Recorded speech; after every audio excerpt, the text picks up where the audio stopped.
no further ado, I will turn things over to our first presenter for the afternoon, Ben of Battle Royale.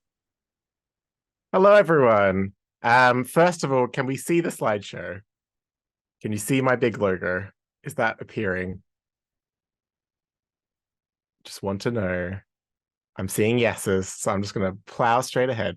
All right, so I'm just going to go straight into it. So I didn't decide what my topic for intelligent speech would be until like literally 3 weeks ago, when I started reading this book about Joan of Arc that revealed to me some things about Joan of Arc that in my probably about 20 years at this point of obsessing over her did not know. And it relates to a figure that we've just discussed in the podcast, Yolande of Aragon. So I imagine most of us here are familiar with the broad strokes of the story of Joan of Arc, and we've covered also the 100 Years' War extensively on Battle Royale. So I will first just summarize Joan's story and the political context around it, just so we're on sort of the same page to start with. But we're getting into both things more, much more in much more detail in Battle Royale. So in this episode, I want to focus particularly on the role of Yolande of Aragon in Joan's story. So Yolande was the Yolande was the regent of excuse me.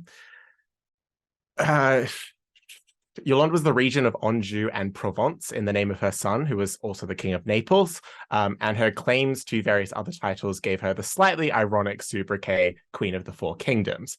She was also the mother-in-law of the Dauphin, later Charles VII, the French loyalist claimant to the throne, who Joan was very gung-ho about supporting, even though he was a problem in many ways that we'll get to in his episode, of course. And also, Yolande is his most powerful supporter territory-wise. So her voice was therefore quite impactful when Joan of Arc rocks up to court, and Yolande immediately advocated support for her. So was this just blind faith for Yolande, or was there more behind Yolande's support of Joan? And this is the question asked by Nancy Goldstone in her dual biography of these two women, which is the book I referred to before that kind of revolutionized my entire perspective on Joan's story. And I've got the book here. It's a great book. I'll show you guys the cover on a slide at the end. But before we get into why, we have to go over the absolute basics. So now one of the patron saints of France, Joan played a critical role in turning the tide of the 100 Years' War after the French have just had their darkest moment with the Battle of Agincourt and the various disasters that happened after that. Joan herself came from the village of Domremy in the Duchy of Bar-Lorraine at the frontier of French loyalist lands, but was still heavily affected by the 100 Years' War. For instance, Joan's family, threatened by raids from England's Burgundian allies, at one point had to temporarily leave their village to take shelter in the nearby fortress of Vaucouleurs. And it was at the same fortress that Joan later approached the local commander, Robert de Baudricourt, telling him of the voices that she was receiving from the saints Michael, Catherine, and Margaret, who told her it was her destiny to lead the French to victory. Baudricourt at first literally beat Joan away, but she was determined and showed up again a few months later, around the time the English laid siege to the French sub-capital of Orléans. This time, Baudricourt was suddenly more amenable to Joan and sent her with an escort almost all the way across the breadth of France to the Dauphin's court, currently based at the fortress of Chinon. The rest, as they say, is history. After miraculously being able to identify the disguised Dauphin from a crowd of courtiers, Joan was admitted to a secret meeting with the prince, and after convincing him, she was sent to be examined by theologians at Poitiers, and once they confirmed that she was A, a virgin, and B, not a tool of Satan, she went to Tours, and she was outfitted with a bespoke suit of armor, which is great. She also found the sword of Charles Martel, as you do. And she was also given a banner, which was the main thing that she used in battle to inspire the French troops. After this, Joan experienced a run of tremendous victories, lifting the English siege at Orléans and carving a path to the Dauphin's coronation at Reims Cathedral. And Joan lived happily ever after from then, as we all know. We'll get to that part. So after Joan's brief contribution between the years 1428 and 1430, the French managed to halt the advance of their English invaders. And very soon after, Burgundy was persuaded to change their allegiance to the French king. The Dauphin finally apologized and made amends for the whoopsie daisy that he did. If anyone listened to Josh's Grand Dukes of the West presentation before, will know that he maybe murdered one of the Dukes of Burgundy. But Burgundy, finally, they were persuaded to change sides again. This helped to gradually end the war. It did take about 2 decades, but it gradually ended the war that seemed like it would never end. But it's that first phase of Joan's story, the 1428 part, when she's traversing from her distant rural village to the Dauphin at Chinon, that I've always been interested in out of any other point in her life. So did Joan truly have these miraculous powers of persuasion? Her initial visit to Baudricourt at Vaucouleurs shows that she did not. Something happened to change Baudricourt's mind, and it wasn't just the siege of Orléans happening. It wasn't just out of desperation that he sent Joan to the Dauphin. It's very likely that after Joan's first visit to Baudricourt, the appearance of a peasant maid speaking so stridently, almost arrogantly, to her superior would have made a lasting impact on the many onlookers in the fortress, and it's very likely that news of this strange event would have filtered up to the acting Duke of Lorraine, the young René of Anjou, who just so happened to be the son of Yolande. Now, while Joan built up a sort of cult following, I should say, at Vaucouleurs, Baudricourt arranged an audience, which, according to the first-hand account Joan later gave at her trial, René sat in on. And so René, who was very close to his mother and in frequent communication with her, was probably able to give Yolande a first-hand account of the maid's appearance and character long before she even showed up at Chinon.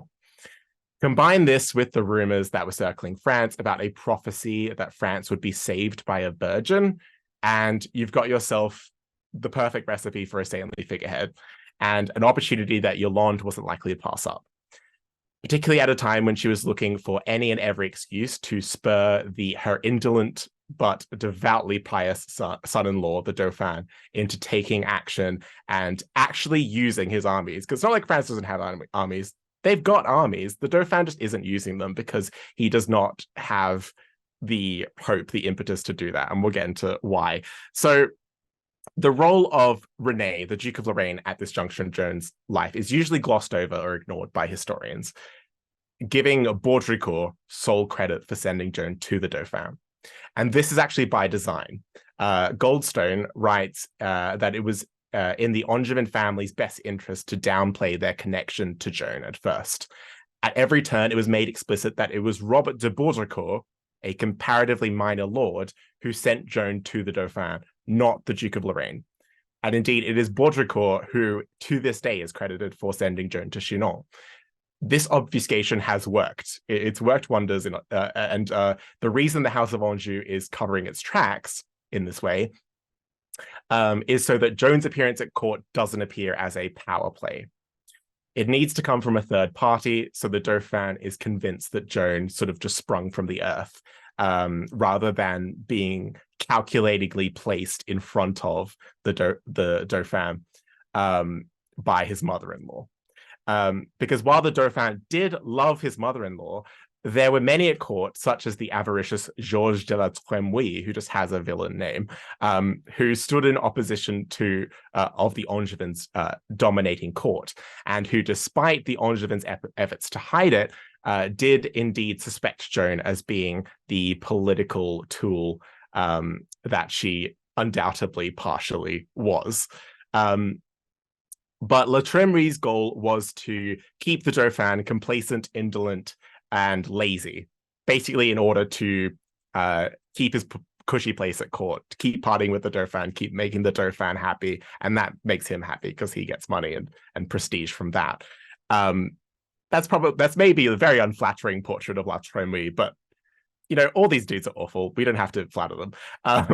And Yolande's goal, meanwhile, was to protect her family's lands. That is the selfish part of her goals.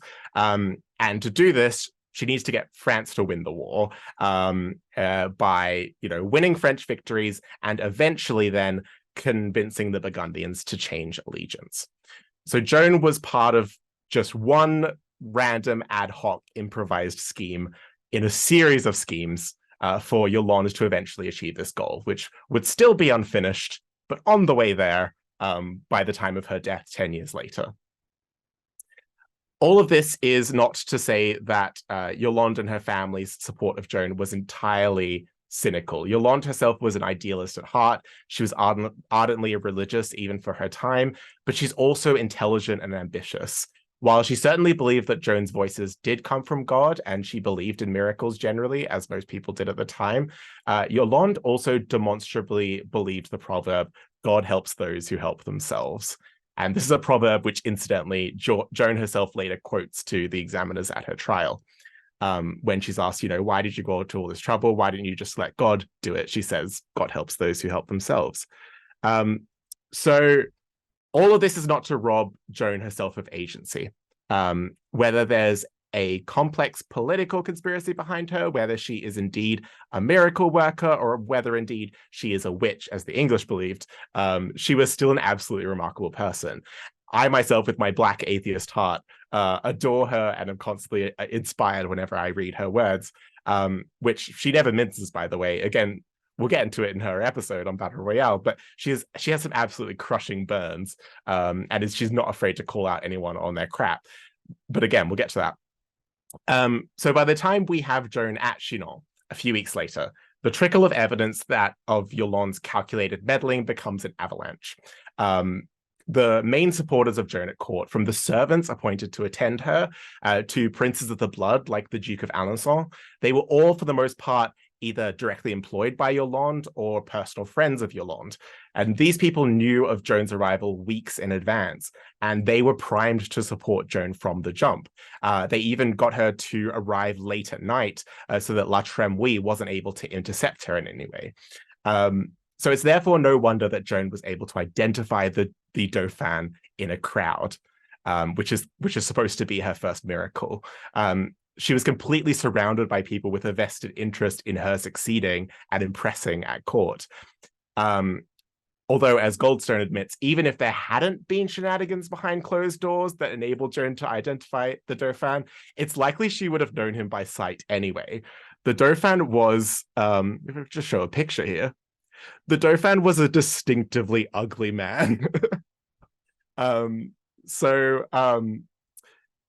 it's a bit of a trend that we see in the early Valois kings, and this distinctively ugly face was on coins throughout his would-be kingdom. So not only that, but there would also have been many tells among the crowd that the Dauphin was who he was. The plan to conceal him hadn't been thought out or planned in advance, and I doubt any of the courtiers had attended an improv class. So while you're welcome to believe Joan's identification of the Dauphin was indeed the first of her saintly miracles, for my own satisfaction, I had to point out just a couple of the 100 ways that Joan, a very naturally intelligent girl, might have been clued in.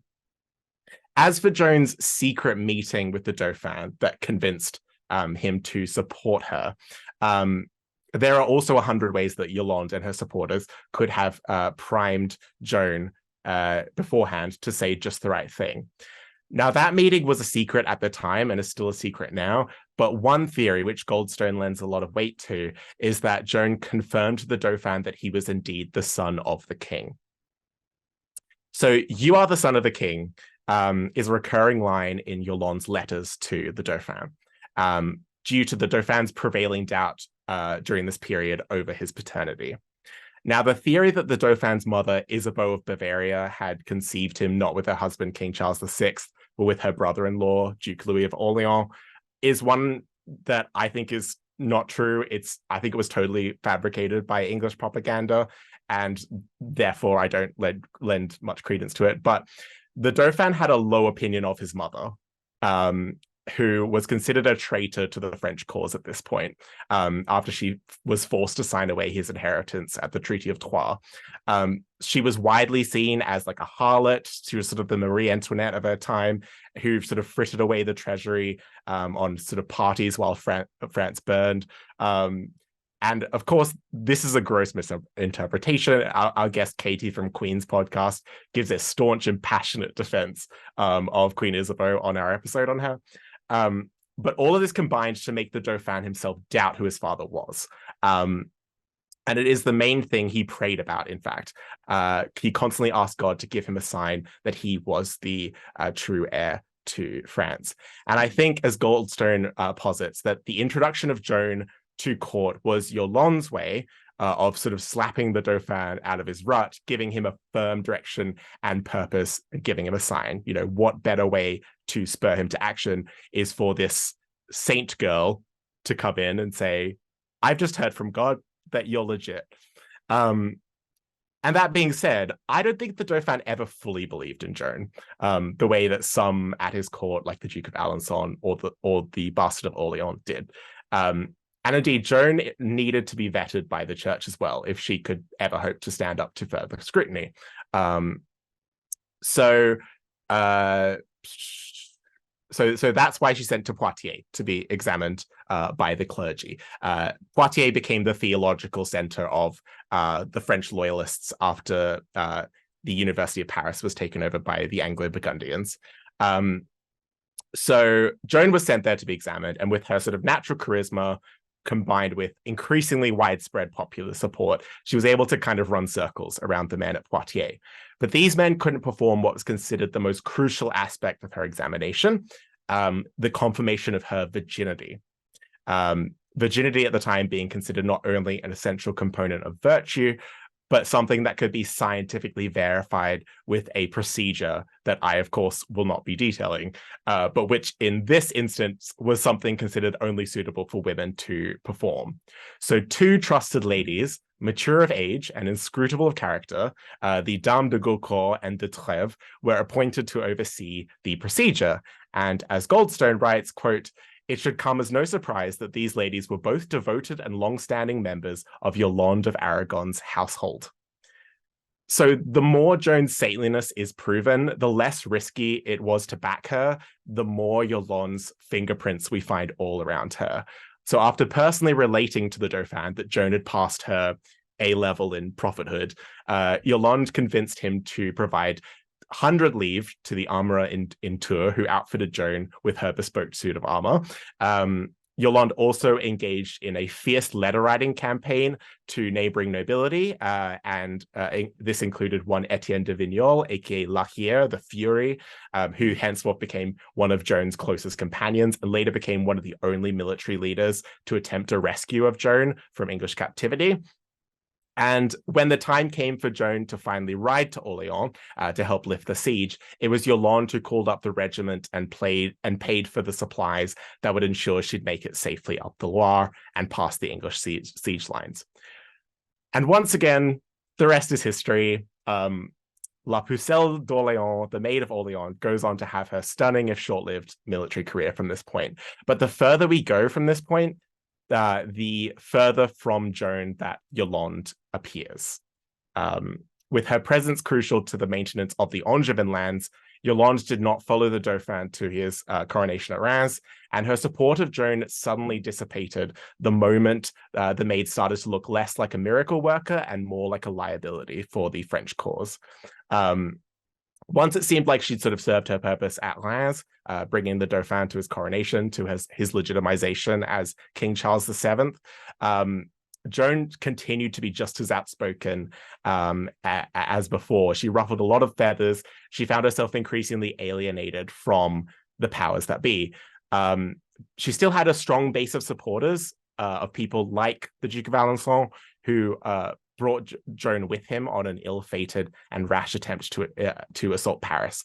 And there, Joan was wounded, and after limping away, she was soon captured at Compiègne by the Burgundians, who in turn handed her over to the English. So at the castle of Rouen, Joan was tried, humiliated, tortured, and eventually executed. And we'll stop. Oh, we should stop looking at Charles here. Yeah, that's much better. um, so, and all this time, not a peep from Yolande. As devoutly as she believed in miracles, Yolande was also a politician, and the political situation had shifted so that it was no longer advantageous for her to expend the manpower and resources to save Joan. She was on to the next contingency plan, basically. And once again, God helps those who helps themselves, after all. And Yolande was busy helping herself. But that, once again, is a story for another time. So I hope this struck a chord with some people and they're interested to learn more. I've been a fan of Joan of Arc since I first became aware of her existence, which specifically happened when I was about 7 years old and was playing Age of Empires 2. But, despite being raised Catholic, I was never devout. My family was not fundamentalist. We didn't believe in invoking saints. But Joan has always, in fact, fascinated me. And I don't think until now I've been able to reconcile my admiration of her with my cynicism about her true nature. But now that I've learned more of the history around it, now that I'm very deep in my research of Joan of Arc for the podcast, I feel that I found like a kind of secular way to find her interesting, which I think is important to do, as she's often held up as a symbol of borderline fascist dogma in France that I find very unsettling sometimes. So moving back to Yolande as well. While I think it's tragic that she more or less abandons Joan in the end, I think her conspiracy, for lack of a better term, is one of the great successes of her political career. Though it's a career that extends well beyond Joan's lifetime, and which we will get to in Battle Royale, which we have gotten to, on Battle Royale on our episode on her. We actually have a joint episode between Yolande of Aragon and Isabeau of Bavaria, comparing Charles VII's mother and mother-in-law and how well they did compared to each other. But yeah, that is my ramble. I highly recommend that you all pick up a copy of Nancy Goldstone's The Maid and the Queen.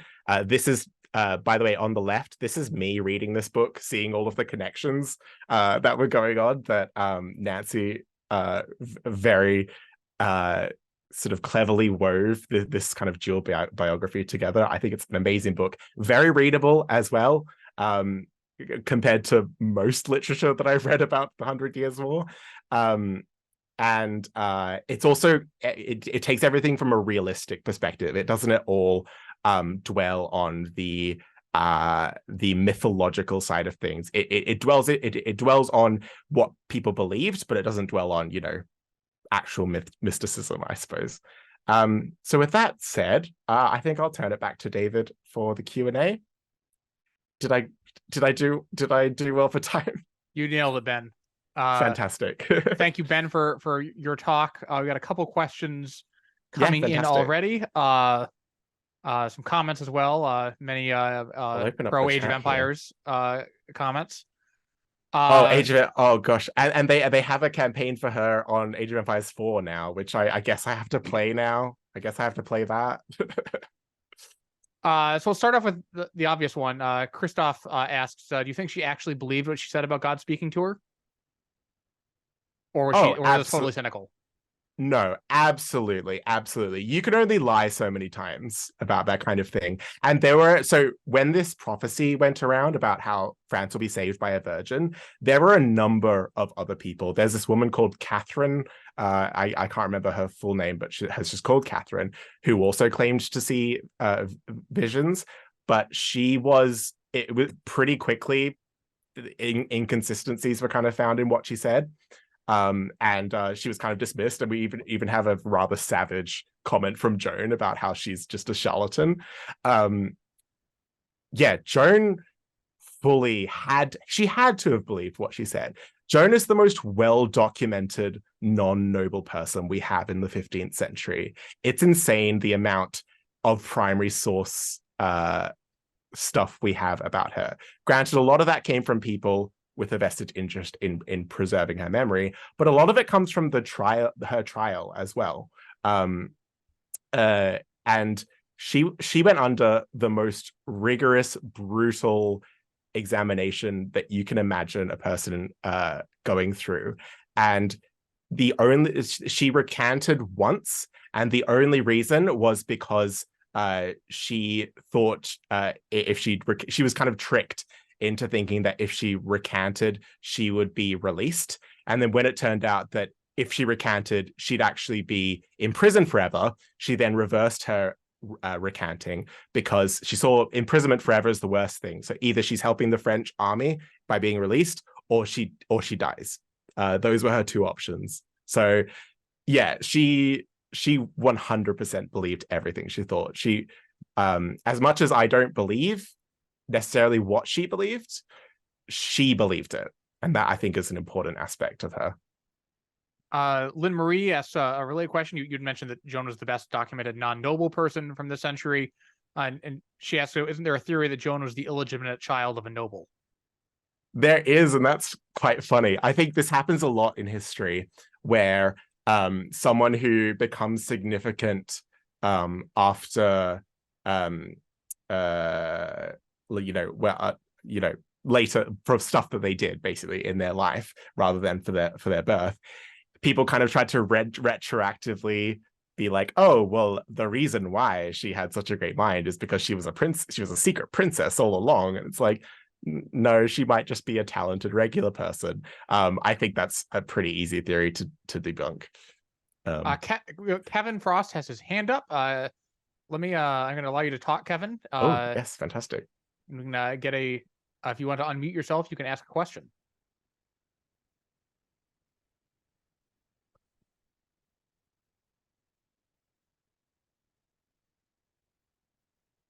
If you're speaking, we can't hear you.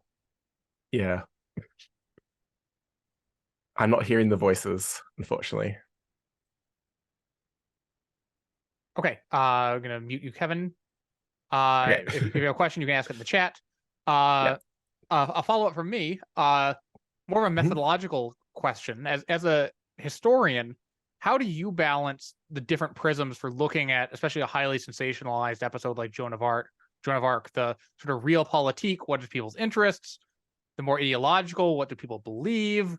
There's the mystical, of course, which you can't, maybe it's not the focus of historical research anymore, but it's providing a lot of the sources that we have. How do you balance these different perspectives for looking at a significant event like this? How do I balance them? I definitely have my own narrative and my own perspective because Joan was so impactful to me from an early age. Like, I've already got all of my own preconceived stuff as well, which is why it's really exciting to stumble over a book like Nancy Goldstone's, which kind of makes you reevaluate those assumptions. So I think it's important to be open-minded, but also to look for the red flags of, oh, this person's using Joan of Arc to try to make a point, and sometimes that point is a bit scary. That being said, I do wholeheartedly support using Joan of Arc nefariously as an asexual non-binary icon. I fully support that political agenda. So I think so. To answer the question, because I didn't really answer the question, I think you just have to. I mean, the thing with my podcast is I'm not really claiming to be a historian or claiming to be unbiased, and nor do I think any historian really is. I'm interested in what is most interesting about this person. So if that answers the question, I hope it does. But yeah. We got a very important question from Ben Jacobs, who wants to know about some of your favorite crushing burns from Joan. Oh, okay. I should have written these down. But she. So it does come out in certain things that she said. Like, you can tell that she was raised as a peasant, first of all, and you can tell that she comes from this big, loud, vulgar kind of family. And I can't remember I can't remember who it was, but she pretty much just goes up to I don't know if it was La Tremouille or if it was another guy who opposes her, and she calls him like an idiot to his face. And like he tries to like interrupt her or something, and then she says, "You are an idiot," and then she goes back to what she was saying. And she does this kind of thing also with people who are her friends as well. Like she gives everyone a nickname, which is like contrary to like the protocol of what she's meant to call them. Like for instance, she calls the Dauphin, even though for all intents and purposes, he's supposed to be the king. Like when his dad dies, he's the king. So that's how he's meant to be the king. But Joan calls him the Dauphin to narrow home the point that the people of France don't think you're the king unless you've got that crown on your head. So we need to get you to Reims. And the decision to go to Reims, despite being tactically questionable at the time, was her decision and ended up being the right decision as well, because it helped legitimize Charles. I don't have a specific bird in front of me, which I'm really annoyed that I didn't write down. But guys, if you listen to Battle Royale, I will be getting into plenty of them when I actually do a dedicated episode on Joan. Josh notes that Charles VII later in his life did his best to downplay Joan and her influence, and asks, how do you think he really saw her? Oh, Charles. Charles. So he saw her as a means to an end. He did, unfortunately, in the end. Like there were probably definitely moments where he genuinely believed in Joan. And they're like little moments where he gets like kind of spurred by her. But eventually